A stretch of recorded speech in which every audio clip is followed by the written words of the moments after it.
Hello, everybody. We are once again, and another thing with Jim. It is still snowy, but I am here with my friend. Come any type of weather or high water. Pat, how you doing? The body feels okay. The mind feels worse. The spirit feels somewhere in the middle. How about you? That's really depressing, but good to hear. So before we press record, Pat was telling me about how he was Pat Samaritan, and not only did a ton of snow shoveling with his own property, but with a neighbor also. And this is not a normal amount of shoveling that we've been doing. So our my older 40 something body is feeling not great, and Pat's also feeling some things that he might not have when he was a younger man. Is that true, Pat? That's absolutely true. 40 has not been kind. But I did take your sermon to heart, and one of the things you mentioned was shoveling a neighbor's driveway. It's not that I just checked that box, but I went out and I did it. So I feel good about that. And the aches and pains, they'll go away. That's right. But shoveling remains forever. So That's right. good job by you. So this might be a little bit of a shorter episode. It was a shorter Sunday morning because it was a snow day, but we'll go through a normal word, world, and wild card, beginning with a pretty impromptu sermon that I cobbled together from Psalm 46. And this was one of those Sundays, Pat, where at least as far as getting a first draft together, the sermon probably took longer to deliver than it did to write. Hopefully it was convenient. But between not not feeling compelled to press ahead in the John Sermon series on such a different Sunday when it was just me in Emily's office chair talking through a service, the flip side too was, let's do something different and special to fit the occasion, including a psalm that I have fit to special occasions before. What do you think about pivoting versus like were you missing John chapter 2 this past Sunday, Pat? I like the routine, but also it feels like that's one to see in person. You can't, just like you gotta go see the band in person. The video doesn't quite do it justice. So I think it was, I think that was the right move there. Was it an easy decision for you, or were you also thinking? Because I think so many Liberty Network kind of offered up like, hey, listen, you can direct your folks to our, I think like a live stream or something. Hmm. Some churches somehow pulled off like a Saturday night service. Is that correct? Um, Yeah, I yeah, think that that's crazy. there were a couple of different things. So, one Liberty Church pivoted to an in-person Saturday night Right, service, right. which would have been impossible for us. They don't own their building. This is Liberty Bristol, but they do have full use of a fellowship hall where they can just Okay. walk in and turn on lights. So that Yeah, made it a little bit easier sure. for them. And then I think Covenant Church in Doylestown, at least they were talking about pre-taping a complete service on Friday. So Good for them. yeah, I was at this church conference from Wednesday through Saturday. In some ways, Pat, that simplified the decision for me where, Worst. hey, I'm A, not in town, B, not completely certain that I'll get back into town by Sunday morning based on traveling with all of the weather. So streamlining to just using my phone from my house seemed like the right call. And then it was downhill from there in a good way, or at least Yeah, easier decision making from yeah. there, not catastrophically failing downhill. Where, okay, this is going to be a different enough animal. And I don't know how the sermon ended up being longer than I thought it would be, but at least in my mind, I was aiming to preach a shorter sermon than I would normally do, and that made it simpler to say, let's do something instead. And I think I could be wrong about this, but I also assume that attention spans are shorter when, and I mean, Pat, people have always said about me that you've got to see him live, like all of the like all of the great True. bands. There's something you have to see how, you have to you have to know how Jim smells live, right? I think you mentioned that Exactly. like 8 months ago or someone, or maybe it was you talking about how someone smelled or something. I forget, but it was That yeah, that that funny. was Jason Isbell, Oh, yeah, that's right. the house concert. Yeah. The Yeah, just kidding about needing to see me live. Although I think attention can be held better in in person. So shorter sermon, less quotes, hopefully a little more practical seem to be the order of the day. And so I just went with it. And the Psalm 46 I mentioned at the beginning of the sermon, I've used before for Curveball Sundays, went to it after 9/11, 2001 when lockdown occurred in 2020. Stakes were lower, I mentioned, Sure. but it's a good psalm to center ourselves when things feel a little bit up in the air. And we'll talk at least very briefly during World about the shooting in Minnesota, even though it's not gonna be our subject. So I Sure. was aware that that was on people's minds and hearts also. And so Psalm 46 just sort of made sense that we would know that our God is a mighty fortress, unchanging help. He's a rock when things are feeling a little destabilized. And that psalm for Jewish people and Christians for millennia has brought a lot of comfort in times of upheaval, and it made sense to go in that direction. And then the one thing I'll draw out from there, Pat, for the rest of our word section is simply to talk again about how God's presence is something important for us to cultivate and to practice. So the whole even a breath prayer, be still and know that I am God, where knowing God is more than just an experience, but it's not less than experiencing the knowledge of God in our lives. And I would love us, including in this Lenten season coming up, to actually put the presence of God into practice in a deeper way. So I guess it's true that part of why I leaned into Psalm 46 is because that's where my mind's going for the Lenten season in general. And we want to practice the presence of God in our lives in a deeper way through reflection, through prayer. And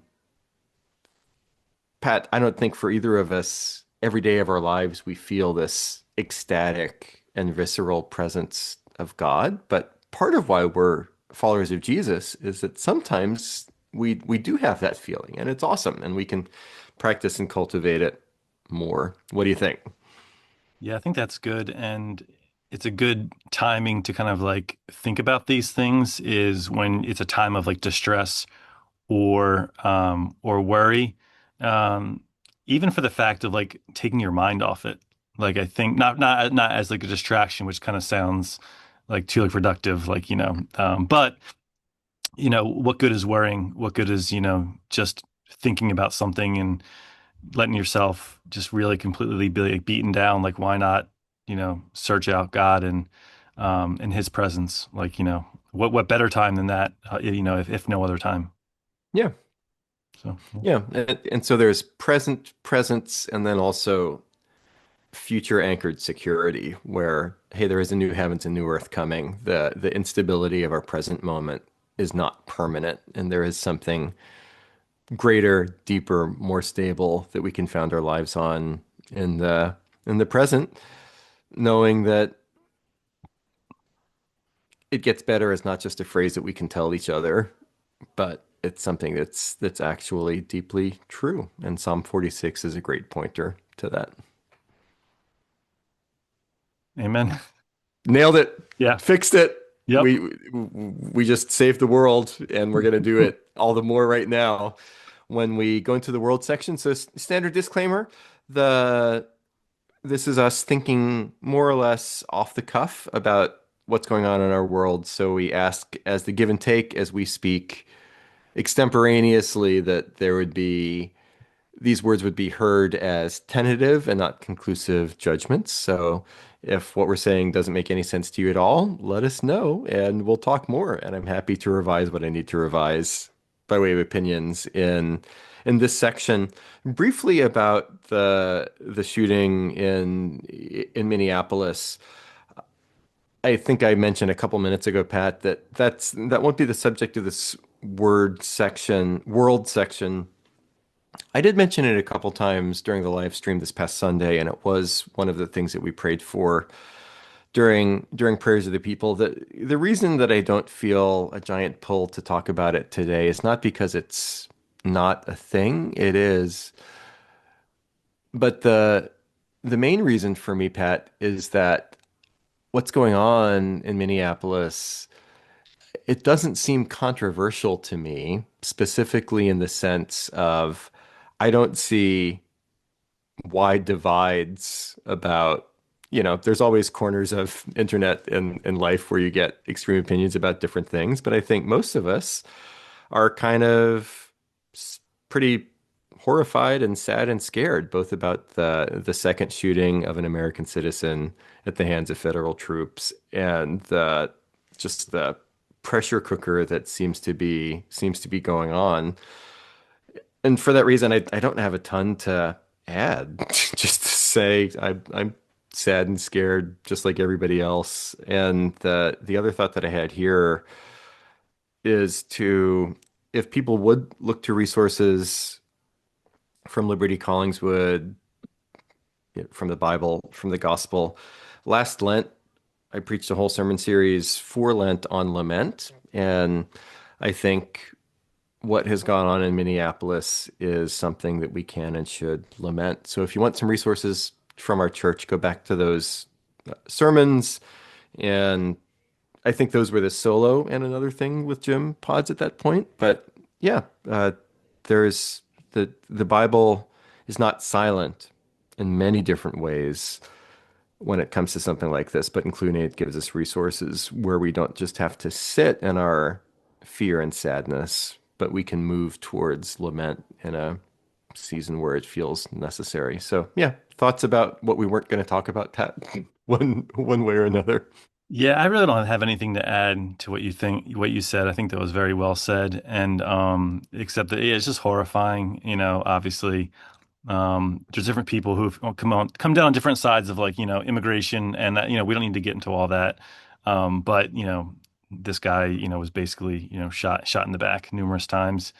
Yeah, it's just a horrifying and a tragic episode. And I think, yeah, I agree. Like the reason not to kind of like every time something happens right now to feel like we have to like talk about that specifically or have like a hot take on it or like for one, everything's so fresh and like things are still like coming out. And then also I'm Yeah. reminded of the Lenin quote. There are decades where nothing happens, and there are weeks where decades happen.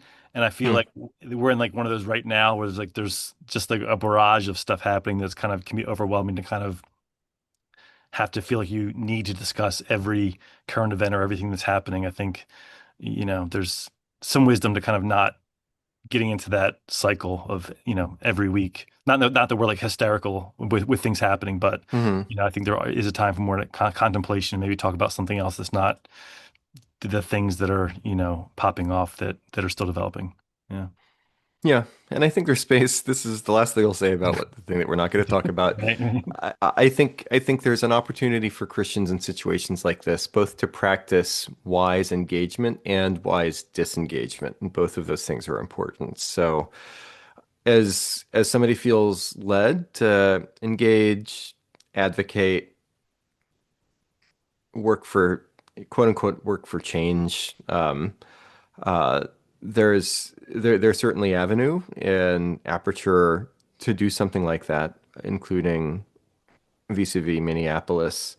But then there is a reality for most of us that we are not change agents when it comes to solving or even ameliorating tension in Minneapolis right now. And I think it's not just burying your head in the sand, but wise human practice, plus also a spiritual discipline to look to God as our rock.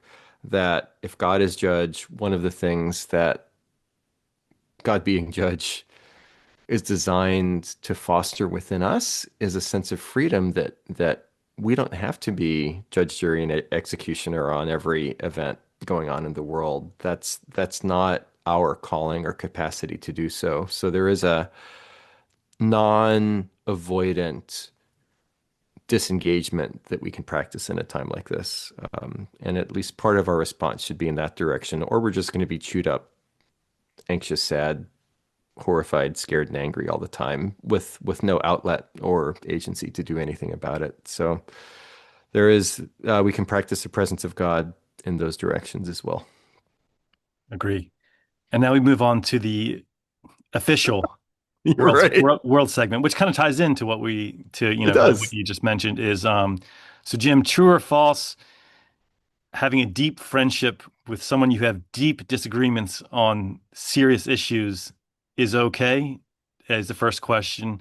And then the second question, or the second, thing to you is, are there certain things that are non-negotiables that maybe if someone believes this, then maybe that's something that you need to kind of think to yourself, should I have a friendship slash close friendship? Is there anything, you know, Huh. aside from, we're not getting into silliness like, someone believes Hitler's the greatest leader of all time, like, not, but, Sure. are there, for both from either from a Christian or like a non-Christian perspective, are there kind of like some commonly held beliefs that's not totally, totally fringe where it's like, well, you should be thinking for a second here, this person has some pretty like outlandish, dangerous, hateful views, and this, you know, should give me a little bit of pause as to like how much I'm engaging or how like much time I spend with that person. So that's my kind of two-part question. Hmm.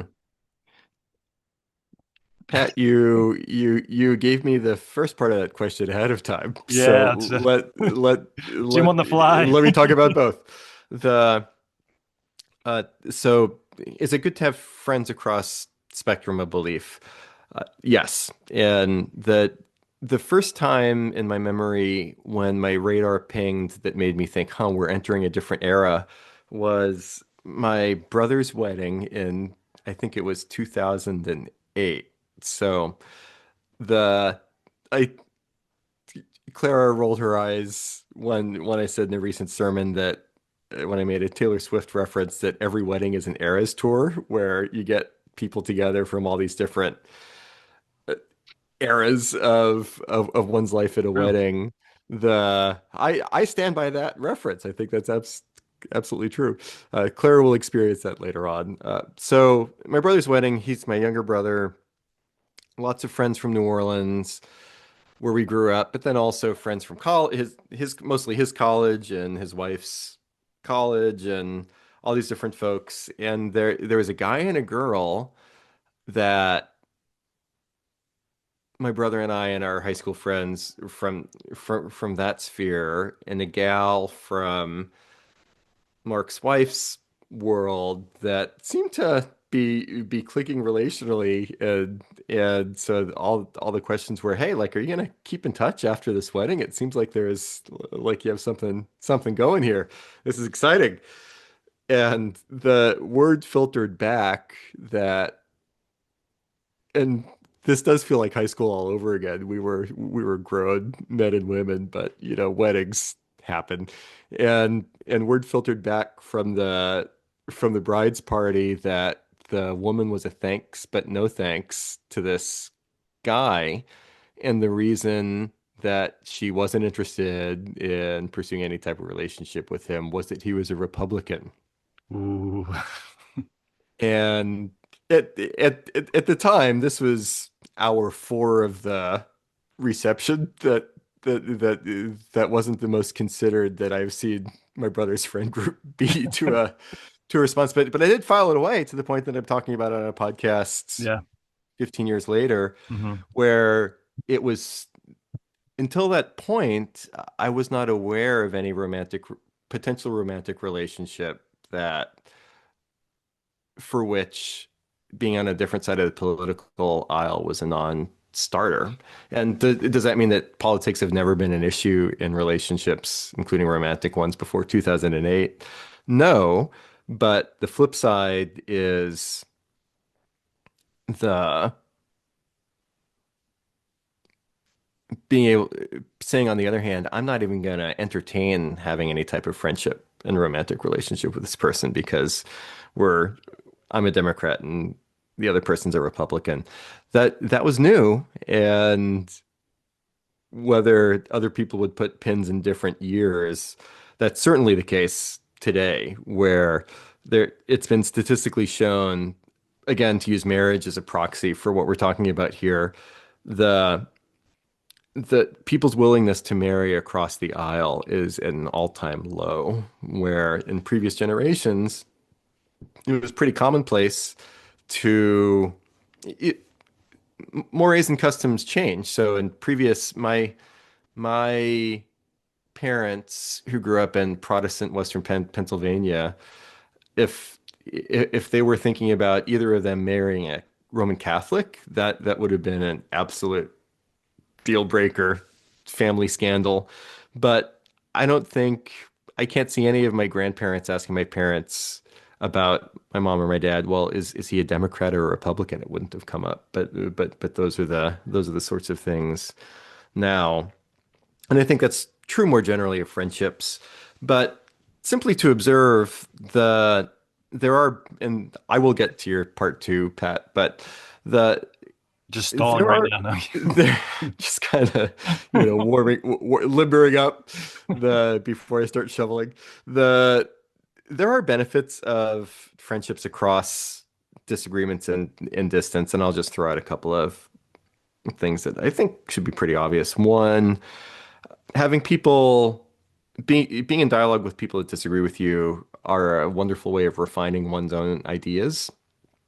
And the flip side now is that we live in an age of echo chambers, where the more extreme the idea, the better, and the more extreme ideas are amplified, including I mentioned at the Sunday sermon reading about the continued use of AI companions that we've talked about before. But the author of the article said when we rely on AI companions, we are just talking to ourselves. And that's when we talk to ourselves. When I talk to myself, Pat, my ideas are always right. I joke to when I do premarital counseling with couples. Do you know how you always win every one of your internal arguments with your husband or wife when before you actually have the argument verbally, but you just kind of play it out in your mind, like you're saying awesome things. Your husband or wife are agreeing and repenting and apologizing. But then when you actually try to have that conversation, there's like, oh, I hadn't thought of that. And I see that my perspective is not total on this. And that's what friendships do. Bible talks about iron sharpening iron, which I think is a similar idea behind, or at least an idea with affinity there. Another benefit is that relationships across disagreement is that it humanizes disagreements, where the it's harder for me to think another set of ideas is horrible if I know people that I love that hold those ideas. Mm. It at least gives me some humility where I think twice a little bit. And even if I really, really, really hate the ideas, it still softens me towards that position. And this is, yeah, for a social media age, it helps me to mellow out a little bit if I see somebody saying something online that just seems totally crazy and angry and extreme, for me to think, yeah, but they're not really that way in real life. Um, Yeah. which is a double-edged sword. If they're not that way in real life, then hey, why do you act that way on digital platforms? But then the flip side is they don't really that's not really who they are. And so there's a pretty deep humanizing aspect to it that we lose if we don't have relationships with other human beings that hold these views. And there's always a more total picture where, hey, the person that might have this view on X was the same person that was shoveling a neighbor's driveway. And I actually find that a lot where, this person has what I would consider an extreme view, but they are really great neighbors, and they themselves have relationships across divides that I might not have, and so on. And then finally, it models across in the Collingswood. In our home meeting, we're working through the book of Ephesians this year, and we've been in Ephesians chapter 2, talking about Jesus through his crucifixion and resurrection. He tears down the dividing wall of hostility between Jew and Gentile. If Jesus is somebody that tears down walls and doesn't let moral rebellion against him prevent him from being in relationship with us, then how dare I do that with other people? So if the gospel says love your enemies and pray for those who persecute you, I feel like a upshot of that is that I should probably be friends with more people that are different than me than I should. So there's a deep gospel rationale, Pat, behind this whole idea of relationship across distance, disagreement, and divide as well. What do you think?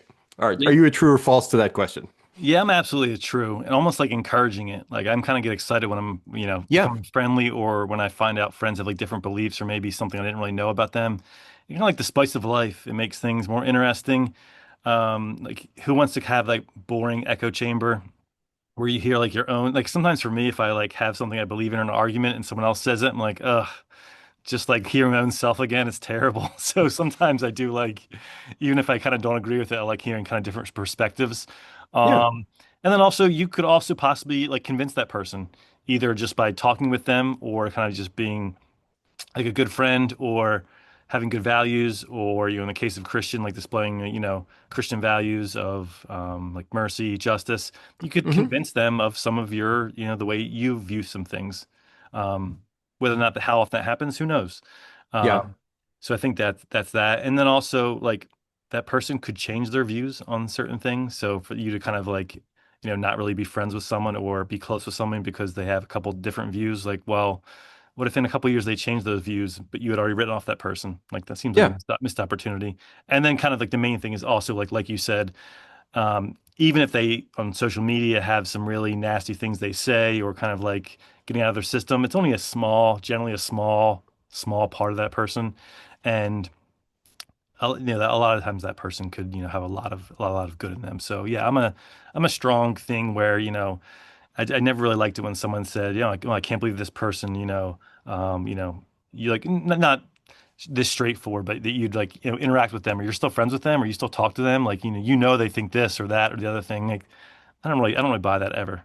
So yeah, Yeah. I think I'm in agreement with you on that one for sure. Yeah, I think that's good. And thinking through as far as a Christian being in relationship with various kinds of people, there is a witness aspect to that Yeah. in a couple different ways. One is, and I don't think I'm able to say that I've somebody has been brought to faith in Jesus specifically because of seeing this part of me, but I think it's been a contributing factor in some cases where people see the friends that I have that are different from me, and that's its own witness that, hey, I'm not polarizing and tribalizing. And I think Yep. that is part of the way in which Christians can show themselves to be countercultural in this moment, where we stand in the gap and don't just run to our corners.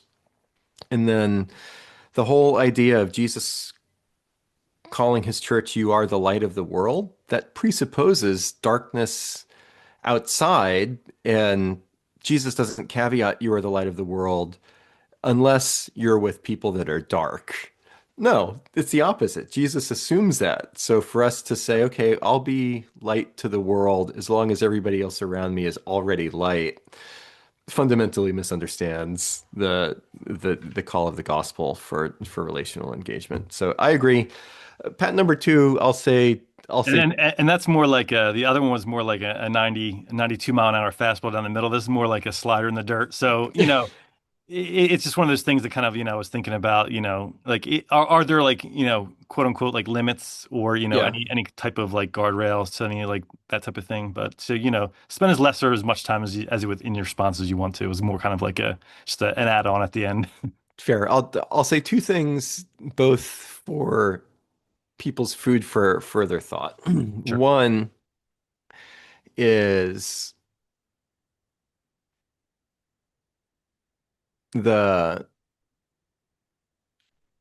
there's some type of harm principle that I think should be at play. I hesitate a little bit. Oh, here's another photo bomb from Stuck in the car. uh okay, I'll wrap up this podcast very soon. So just give me a couple minutes. Yeah. Okay, Pat, I will make this quick. So for Did, people did that you are did only you listening, orchestrate that so you get out of town? um, I have a marooned wife that I need to go tend to. So yeah, I think I have another 2 hours here to talk before I go help her. But the harm principle is certainly fraught, where what constitutes harm for uh one person does not constitute harm for another person in 2026. But still, if my being in a relationship with somebody causes harm, I should think twice about letting that relationship stay as is, whether that's harm to that person, harm to me, harm to others. So with that's the big print. And then secondly, one of the resources that I use for deacon training on an ongoing basis here at Liberty Collingswood is a book by Tim Keller, Ministries of Mercy, a book about diaconal ministry. And one of the principles that he enunciates there from the scriptures that relates to when do we say yes and when do we say no to people asking for help? The answer that Keller gives from a lot of scriptural exegesis is let mercy limit mercy. And there come times in relationships where it is actually less merciful to a person to be a yes to that person than to be a no. And so out of love and mercy to that person, sometimes we have to say no. And that can, yeah, instruct when we begin to limit relationship with people if it's merciful and loving to that person, whether or not it's registered that way by the other person. So Sure. let mercy limit mercy, even when it comes, including when it comes to relationships. So Yeah, no, I like that, and we'll push off wild card till next time. okay, this is the first time where speaking of shoveling and snow, I think I'll go find out what's going on with Emily right now. Thanks for Good luck. listening. Thanks, Pat. Bye, everybody.